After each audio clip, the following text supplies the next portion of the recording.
ਉਹ ਹਾਂ ਵੀ ਮੁੰਡਿਆ ਕਿੱਥੇ ਆ? ਭਾਈ ਵੀ ਨਹੀਂ ਕੀਤੀ। ਆ ਗਿਆ ਕਿ ਕੋਈ ਨਹੀਂ? ਨਜ਼ਰ ਵੀ ਨਹੀਂ ਆ ਰਿਹਾ।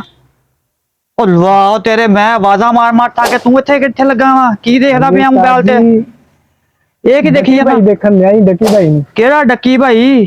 ਵਲੌਗ ਦੇਖਣ ਲਿਆ ਇਹਨਾਂ ਦਾ। ਵਾਹ ਤੇ ਕੰਮ ਕਿਹਨੇ ਕਰਨੇ ਆ? ਕਰ ਲੈਣੇ ਆ ਤੇ ਜੀ। ਦੂਜਾ ਕਿੱਥੇ ਆ? ਕੀ ਕਿਹੜਾ ਡੱਕੀ ਭਾਈ ਆ? ਚੈੱਕ ਕਰਾ ਤੇ। ਲੋ ਜੀ ਦੇਖੋ ਆ ਦੇਖੋ। ਇਹ ਕੀ ਦੇਖਦੇ ਇਹਨੂੰ? ਅਸੀਂ ਕੰਮ ਕਰਨਾ ਕਿ ਇਹ ਦੇਖਣੇ ਆ? ਬੜੀ ਮਜ਼ਾਈਆ ਸ਼ੁਗਲੀ ਵੀਡੀਓ ਬਣਾਉਂਦਾ ਵਾ। ਉਹ ਸ਼ੁਗਲੀ ਆ, ਕੰਮ ਸ਼ੁਗਲੀ ਕਰ ਫਿਰ।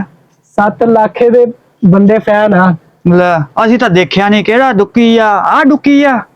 ਹਾਂਜੀ। ਉਹ ਭਾਈ ਕੰਮ ਕਰ ਲਾ। ਦੂਜੇ ਕਿੱਥੇ ਆ? ਦੂਜੇ ਨੂੰ ਸੱਦ। ਦੂਜੀ ਨਾ ਦੇਖਿਓ ਤਾਂ ਪਿੱਛੇ। ਓਏ ਕਿੱਥੇ?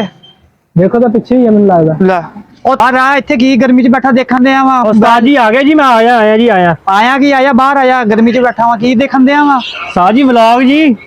ਇਹ ਕੀ ਬਲੌਗੇ ਸੀ? ਕੀ ਸ਼ਾਇਦ ਉਸਤਾਦ ਜੀ ਵੇਖੋ ਜੀ ਰਜਬ ਫੈਮਿਲੀ ਦਾ ਵਲੌਗ ਲੱਗਾ ਜੀ। ਨਵਾਂ ਆਇਆ ਉਹ ਜਹਾਜ਼ ਲਿਆ ਜੀ। ਜਹਾਜ਼ ਲਿਆ ਤੇ ਇੱਧਰ ਜਿਹੜਾ ਆਪਣਾ ਜਹਾਜ਼ ਬਣਿਆ ਪਿਆ ਵਾ ਆ ਕੰਮ ਕਿਹੜਾ ਉਸਤਾਦ ਜੀ ਵੇਖੋ ਉਹਨੇ 3 ਕਰੋੜ ਦਾ ਜਹਾਜ਼ ਲਿਆ ਜੀ। 3 ਕਰੋੜ ਦਾ।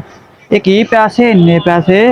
ਗੱਡੀਆਂ ਤੂੰ ਛੱਡ ਇਹਨਾਂ ਕੰਮਾਂ ਨੂੰ। ਆ ਦੂਜਾ ਉਹ ਵੀ ਉਸਤਾਦ ਜੀ ਮੈਂ ਥੋੜਾ ਜਿਹਾ ਵਲੌਗ ਵੇਖਿਆ ਕੰਮ ਕਰਦਾ ਤੁਹਾਡੇ ਸਾਰੇ ਕੰਮ ਰਹਿਣ ਦੇ ਇਹਨੂੰ ਛੱਡ ਦੇ ਬੰਦ ਕਰ। ਇਹ ਕੌਣ ਆ? ਰਜਬ ਆ ਜੀ। ਰਜਬ ਫੈਮਿਲੀ ਦੇ ਵਿੱਚ ਆ ਜੀ। ਮੈਂ ਵੀ ਕੋਈ ਨਹੀਂ ਤੂੰ ਫੈਮਿਲੀ ਤੂੰ ਆਪਣੀ ਫੈਮਿਲੀ ਚ ਹੀ ਆ, ਚੱਲ ਕਰ। ਉਹ ਡੱਕੀ ਨੂੰ ਲੱਗਾ ਸੀਗਾ ਤੇ ਤੂੰ ਰਜਬ ਨੂੰ ਲੱਗਿਆ ਵਾ। ਉਸਤਾਦ ਜੀ ਕਰਦੇ ਕੰਮ ਕਰੋ ਆਪਣੇ। ਚਲੋ ਸ਼ਾਬਾਸ਼। ਚਲੋ ਚਲੋ ਮੁੰਡਿਆ ਤੂੰ ਵੀ ਉੱਠ ਕੇ ਕੰਮ ਕਰ ਚੱਲ। ਦੇਖਦਾ ਉਸਤਾਦ ਨੂੰ ਜਾ ਲੈਂਦੇ। ਚੰਗੇ ਅੱਜ ਕੱਲ ਦੇ ਨਿਆਣੇ ਆ। ਇੱਕ ਡੱਕੀ ਨੂੰ ਲੱਗਿਆ ਹੋਇਆ, ਇੱਕ ਰਜਬ ਨੂੰ ਲੱਗਿਆ। ਕੰਮ ਪਤਾ ਨਹੀਂ ਕਿਸ ਟਾਈਮ ਇਹਨਾਂ ਨੇ ਕਰਨੇ ਆ। ਨਾ ਸਵਾਰ ਕੇ ਕੰਮ ਕਰਦੇ ਆ, ਉਦਾਂ ਹੀ ਖਿਲਾਰੇ ਪਏ ਆ ਸਾਰੇ। ਲੈ ਆ ਮਾਲ ਆਇਆ ਪਿਆ ਉਦੋਂ ਦਾ। ਆ ਡੱਬਾ ਤੱਕ ਨਹੀਂ ਇਹਨਾਂ ਨੇ ਖੋਲਿਆ। ਵੀ ਮਾਲ ਤਾਂ ਕਮ ਖੋਲ ਲੈਣ ਲੱਗੇ ਆ ਵਲੋਗਾਂ ਦੇ।